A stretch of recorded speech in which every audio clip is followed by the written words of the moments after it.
L'improvisation, ça finit avec des demi-solutions, et les demi-solutions, ça donne même pas des demi-résultats, ça donne pas de résultats. Je me nomme Merlin. S'amuser avec son cerveau, ça peut être très dangereux. Je suis bien d'accord avec vous. Qui êtes-vous donc Je me nomme Merlin. S'amuser avec son cerveau, ça peut être très dangereux. Non, je discutais avec l'ordinateur. On se retrouve aujourd'hui pour la deuxième partie de la vidéo que j'ai appelée de l'adaptation à la minceur, les 4 étapes de la perte de poids en diète cétogène. J'espère que la première partie vous a plu, qu'elle vous a motivé à faire correctement une phase d'adaptation. Et aujourd'hui, on va voir ensemble les 3 autres étapes de ce processus de perte de poids. Donc la deuxième étape, c'est celle que j'ai appelée consolider la phase d'adaptation. La première étape consistait vraiment aux premières semaines où on va réguler ses taux et pendant laquelle en fait on va traverser le keto flou, on va traverser les désordres du début de la phase d'adaptation, on est complètement perdu, il y a des changements, c'est le bordel. Et là en fait on atterrit enfin avec des taux qui commencent à être pas mal, on commence à avoir un petit peu d'énergie et on va consolider ça pendant la deuxième étape. Donc ce qu'on veut, c'est garder des matières grasses élevées. Alors, quand on arrive à cette phase, généralement, la prise de poids, si prise de poids il y a eu, se plafonne, vous voyez, s'arrête, se stabilise. Et encore une fois, il y a des personnes qui ne prennent pas de poids, c'est souvent les métabolismes les plus actifs, les métabolismes les plus souples.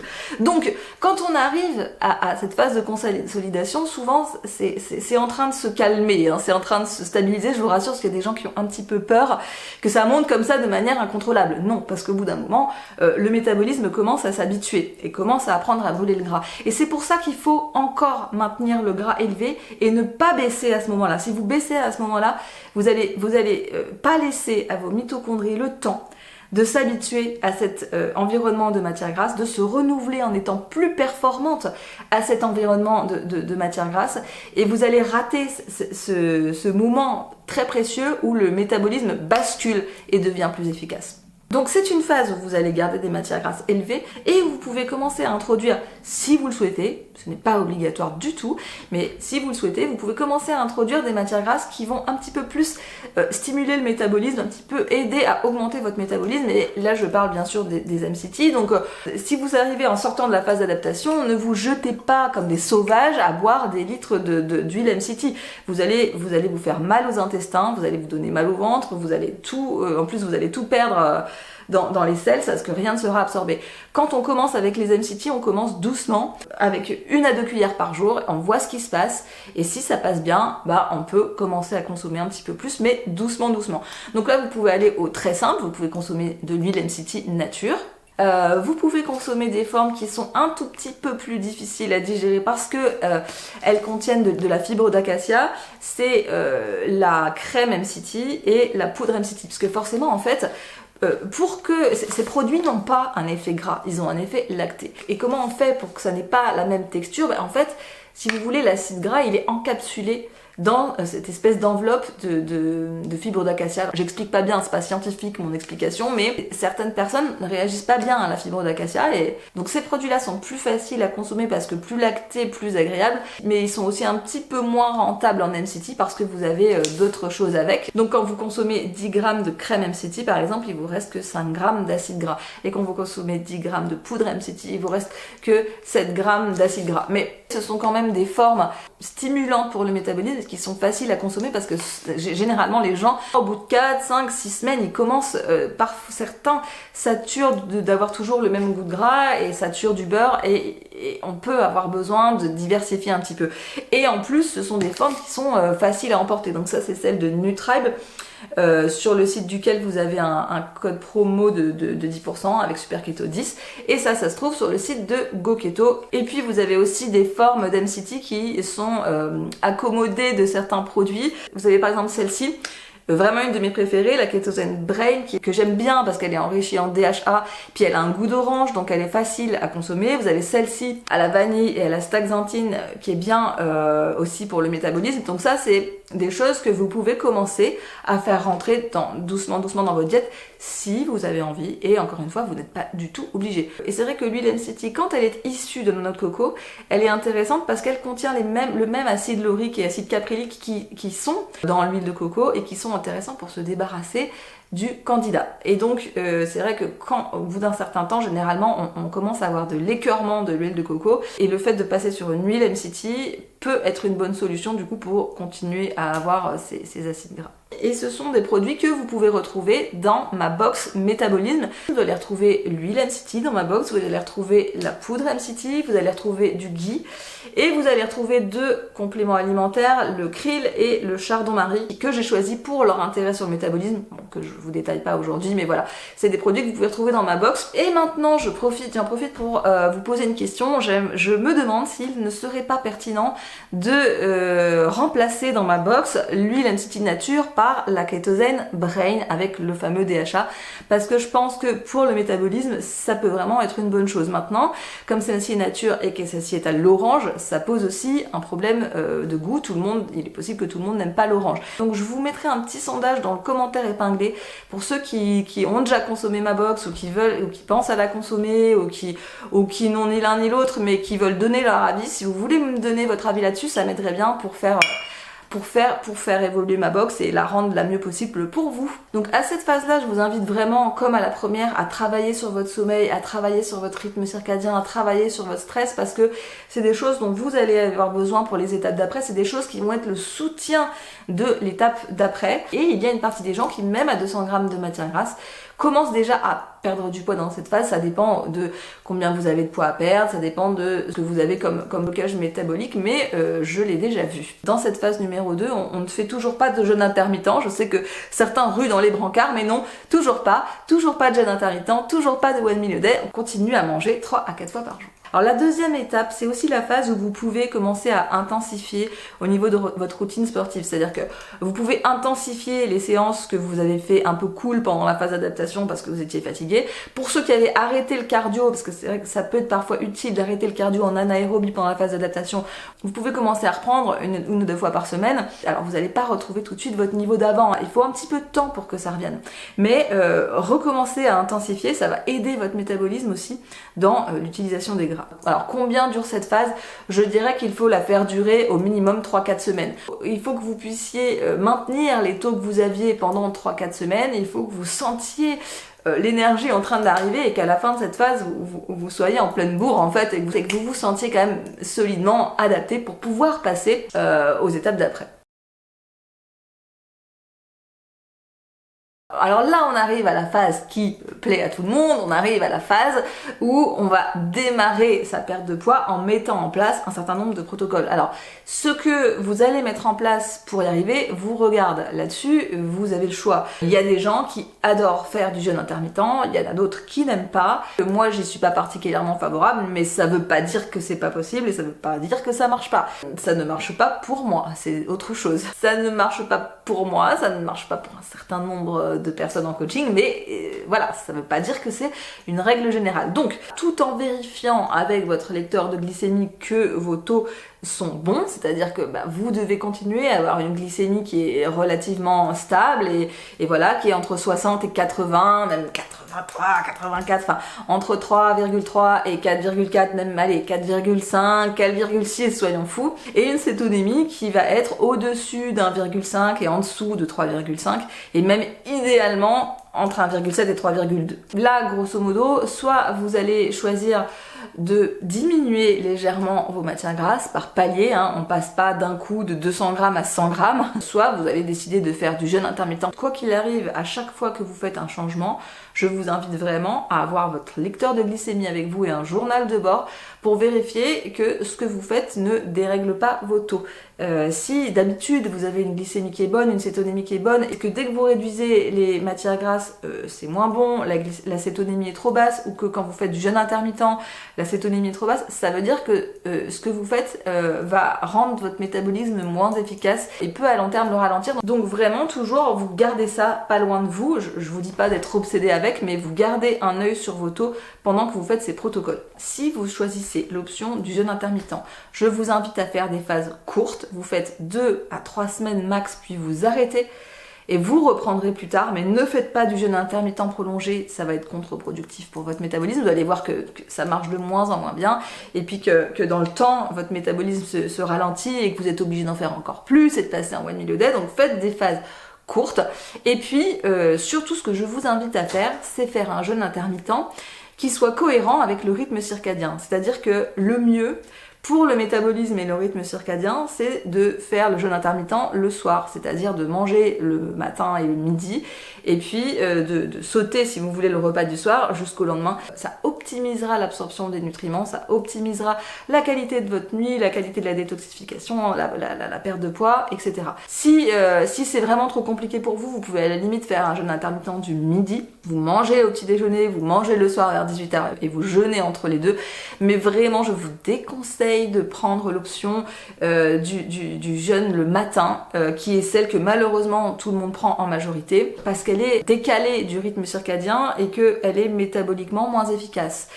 C'est des choses dont j'ai déjà parlé dans d'autres vidéos, donc je vous refais pas l'article. Et je sais qu'il y en a un certain nombre d'entre vous qui vont me dire « Mais moi je suis habituée depuis enfant, je prends pas de petit déjeuner » ou « Moi je suis habituée, ça fait des années que je prends pas de petit déjeuner et je n'ai pas faim le matin ».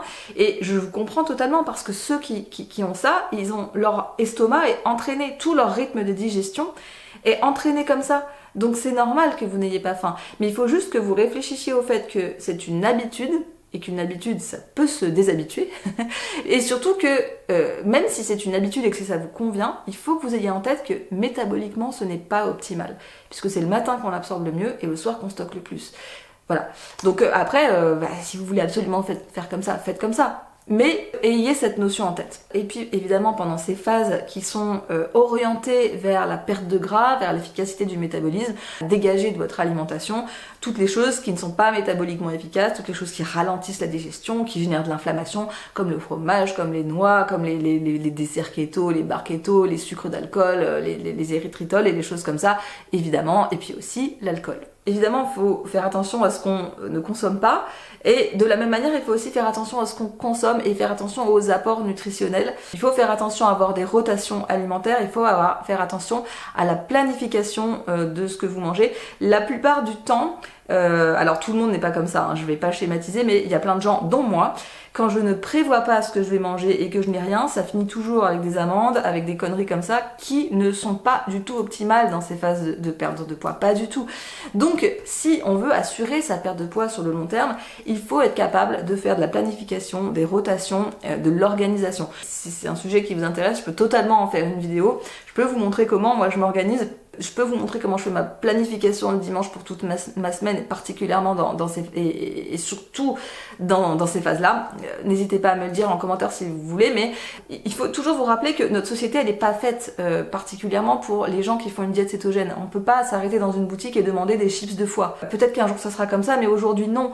Donc il faut bien vous dire que l'improvisation, la plupart du temps, ça finit avec des demi-solutions, et les demi-solutions, ça donne même pas des demi-résultats, ça donne pas de résultats. Et vraiment, moi je pense que la planification et l'organisation, c'est une clé de réussite, surtout sur le long terme. Je dirais finalement que l'enjeu de cette phase-là, l'enjeu de la phase de la perte de poids, c'est de trouver votre vitesse de croisière au niveau du gras, c'est-à-dire de descendre sans descendre trop bas. De toute façon, si vous descendez trop bas, vous allez bloquer la perte de poids au bout d'un moment, mais d'être à une quantité qui vous permette de rester cétogénique, d'avoir des taux solides et de préserver votre métabolisme tout en utilisant une partie de votre gras. Alors, ça implique évidemment d'être actif, ça implique évidemment d'avoir aussi un mode de vie qui est cohérent et qui fait qu'on a un métabolisme qui brûle. Mais il y a vraiment un enjeu autour de cette quantité-là, et c'est pour ça que c'est important de faire un journal de bord, parce que sinon on est complètement à l'aveugle et on ne sait pas.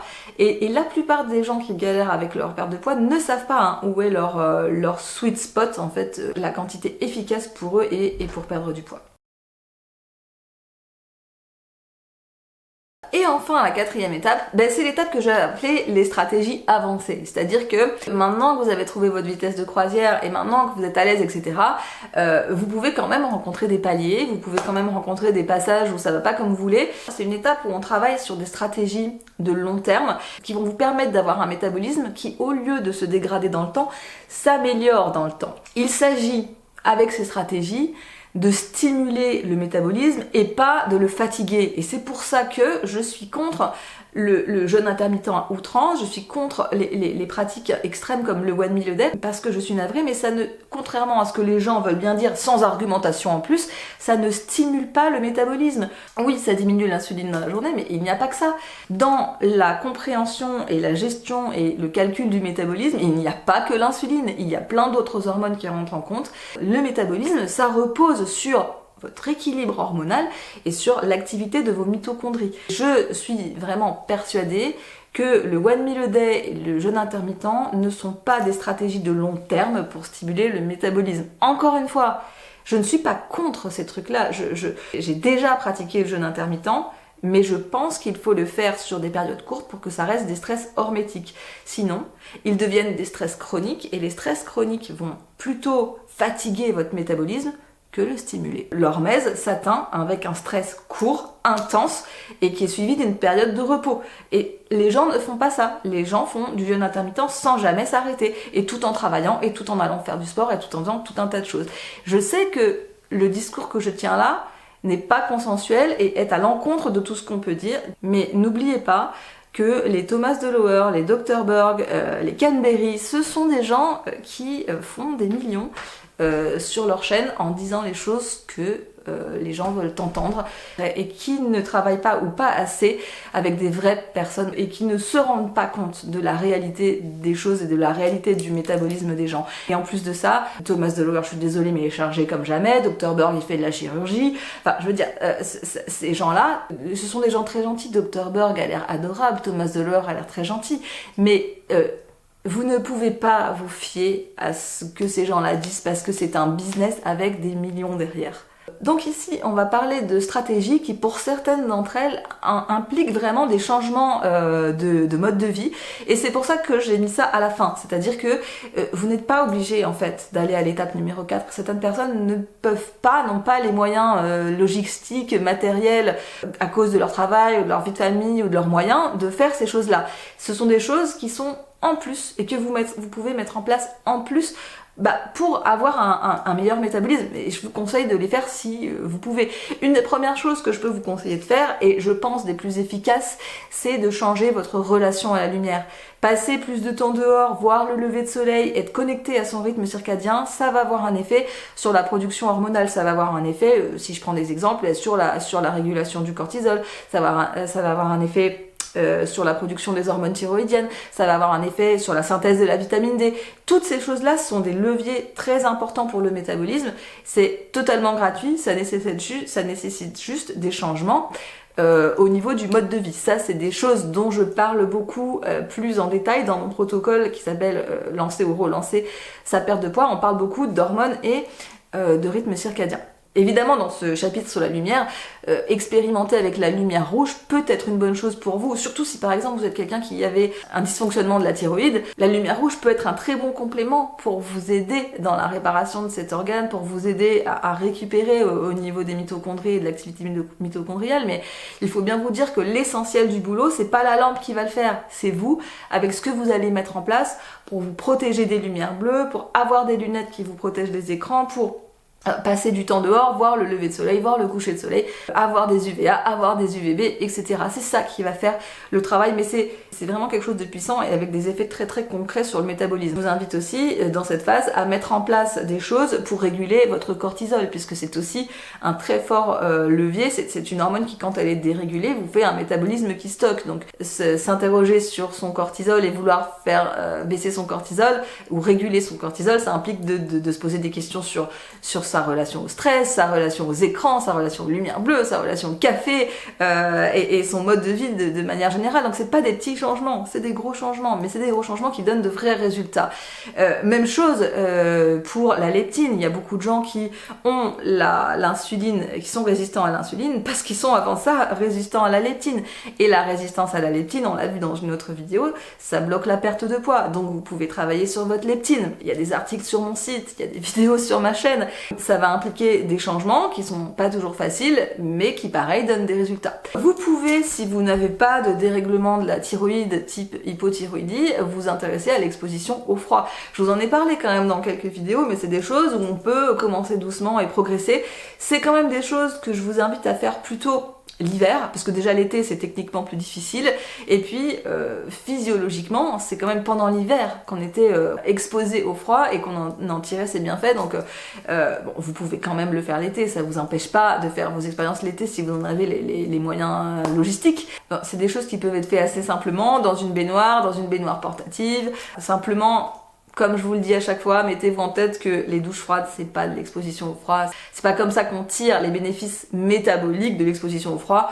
Bon, ça fait du bien, ça fait un petit coup de bonne humeur, mais voilà. Alors vous pouvez aussi, ponctuellement, et pour ceux qui aiment, tenter de faire un jeûne long. C'est-à-dire un jeûne qui va durer, je sais pas, entre 2 et 5 jours. Je vous invite vraiment, si vous le faites, à choisir une période où vous ne travaillez pas, où vous pouvez vous reposer, vous détendre au soleil. Je vous déconseille quand même fortement de faire ce genre de protocole en même temps qu'une semaine de travail, ou même si vous travaillez chez vous. Enfin voilà, si vous jeûnez, il faut pouvoir vous reposer à côté. Je n'ai pas de certitude, si vous voulez, sur le jeûne long. Moi j'en fais de temps en temps, mais ça ne me fait pas perdre du poids, dans le sens où je reviens toujours à mon poids initial à la fin, et je trouve que malgré les bienfaits que ça m'apporte, ça a tendance un peu à dérégler mon comportement alimentaire après, donc j'en fais pas trop. Il y a des gens à qui ça convient bien, il y a des gens, et que j'ai eu en coaching, hein, qui arrivent à perdre du poids grâce à ça et qui débloquent leur palier grâce à ça. On n'est pas tous pareils, et puis on n'est pas tous à notre poids de forme non plus, donc il faut aussi regarder avec votre contexte. Donc voilà, toutes ces choses sont des pistes possibles pour stimuler vos mitochondries. Il faut toujours vous dire que quand vous vous posez la question d'une stratégie, posez-vous toujours la question de comment cette stratégie entend s'y prendre pour me faire perdre du poids. Par exemple, quand je vois que certaines personnes utilisent leg fast pour perdre du poids, est-ce que vous pensez que leg fast change votre métabolisme de quelque manière que ce soit? Non.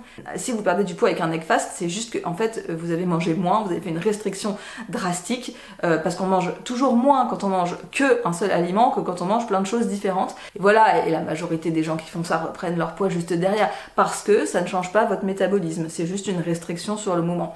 Quand vous envisagez quelque chose, posez-vous toujours la question de « mais finalement, comment ça marche ?» L'exposition au froid, comment ça marche? Bah, ça marche parce que ça va transformer les graisses brunes qui sont inactives, qui sont des graisses de stockage, en graisses brunes, qui sont des graisses riches en mitochondries, et dont le but est de transformer les nutriments en énergie, en chaleur. Donc c'est le besoin, la nécessité du contact au froid qui va entraîner cette transformation et cette augmentation du métabolisme, et c'est pour ça que ça fonctionne. Et ça fonctionne sur le long terme parce que ça génère une transformation au niveau de votre composition de matière grasse, tout simplement. Donc si vous vous posez des questions pour d'autres stratégies que je n'aurais pas abordées, ben, n'hésitez pas à poser la question en commentaire pour qu'on en discute. J'espère que le détail de ces différentes étapes, même si comme je vous l'ai dit, on est tous différents, vous a quand même permis de vous situer un petit peu et de vous donner en fait quelques outils, de savoir quoi faire et ne pas faire par rapport à là où vous êtes, pour que ce soit le plus adapté possible pour votre métabolisme. J'en profite pour vous dire que le prochain live, ce sera le dimanche 5 juin à 19h, puisque maintenant j'ai décidé que les lives, ça serait toujours le premier dimanche du mois à 19h. 19h tant qu'on est en heure d'été. Alors après le sondage de la semaine dernière, j'ai finalement retenu le thème de l'hypothyroïdie et d'Hashimoto, même si c'était pas la majorité des votes. Mais je l'ai retenu parce que d'abord, il y avait quand même beaucoup de gens qui ont voté pour ça, et si je me fie toujours à la majorité du sondage, évidemment il y aura toujours une majorité pour parler de la glycémie, mais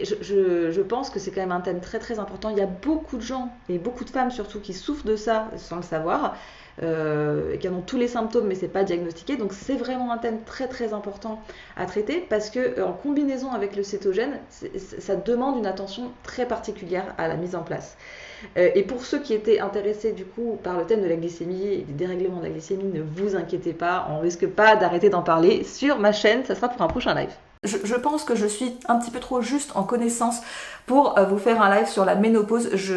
Vraiment, je ne suis pas pour de parler de sujets qu'on ne maîtrise pas ou qu'on ne connaît qu'à moitié. Je pense que ça serait irresponsable de ma part. Donc vous m'excuserez si je fais pas encore ce live, mais je pense qu'il faut encore que j'apprenne un certain nombre de choses, et c'est en cours, mais voilà, ça prend du temps. J'espère que cette vidéo vous a plu, et à très bientôt dans la télé-réalité de la cétose.